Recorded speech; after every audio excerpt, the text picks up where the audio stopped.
ان الحمد للہ والصلاۃ والسلام علی رسول اللہ اعوذ باللہ من الشیطان الرجیم بسم اللہ الرحمن الرحیم قال اللہ تعالیٰ فی سورۃ توبہ ان عدۃ الشہور عند اللہ 12 شہرا فی کتاب اللہ یوم خلق السماوات والارض منها 4 حرم ذلک الدین القیم فلا تظلموا فیہن انفسکم۔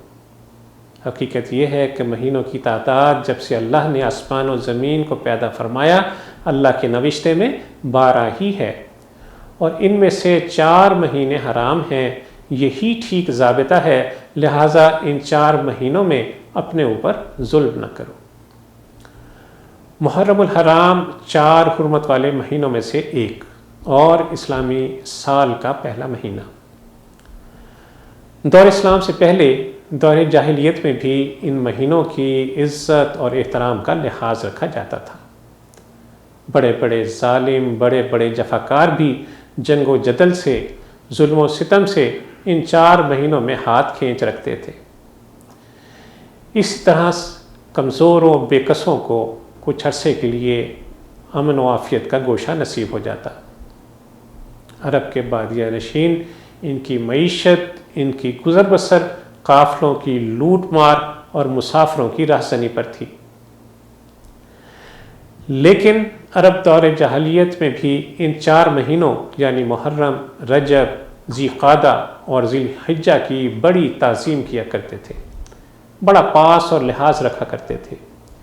ان 4 مہینوں میں لڑائی جھگڑے کو حرام سمجھتے تھے، حتیٰ کہ اگر کوئی شخص اپنے باپ، بیٹے یا بھائی کے قاتل کو بھی پا لیتا تو بھی اس پر حملہ نہ کرتا۔ اسلام نے ان مہینوں کی عزت و حرمت کو اور بڑھایا۔ ان مہینوں میں نیک اعمال اور اطاعتوں کو ثواب کے اعتبار سے کئی گنا زیادہ بڑھا دیا، اور اسی طرح ان مہینوں میں برائیوں کا گناہ بھی دوسرے دنوں کی برائیوں کی نسبت زیادہ سخت ہے، لہٰذا ان مہینوں کی حرمت کو توڑنا جائز نہیں۔ محرم کے مہینے میں بہت سے اہم واقعات پیش آئے۔ ابراہیم علیہ السلام آزمائشوں سے گزرے، اللہ عز و جل نے موسیٰ علیہ السلام کو اور بنی اسرائیل کو فرعونیوں سے نجات عطا فرمائی۔ امیر المومنین عمر فاروق رضی اللہ تعالیٰ عنہ اور سیدنا امام حسین رضی اللہ تعالیٰ عنہ کی شہادتوں کے لرزہ خیز واقعات بھی اسی مہینے میں پیش آئے۔ اہل بیت رضوان اللہ علیہ مجمعین پر بڑے بڑے مصائب آئے، لیکن یہ سب صبر، استقلال اور عزیمت کے پہاڑ ثابت ہوئے۔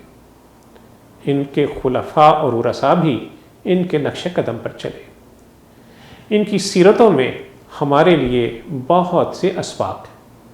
اللہ عز و جل سے دعا ہے کہ ہمیں اپنے اسلاف کی تعلیمات اور قربانیوں سے سبق سیکھنے کی توفیق عطا فرمائے، ہمیں صراط مستقیم پر چلنے والا بنا دے۔ وصلی اللہ تعالی علی خیر خلقہ محمد وعلی آلہ وصحبہ وسلم۔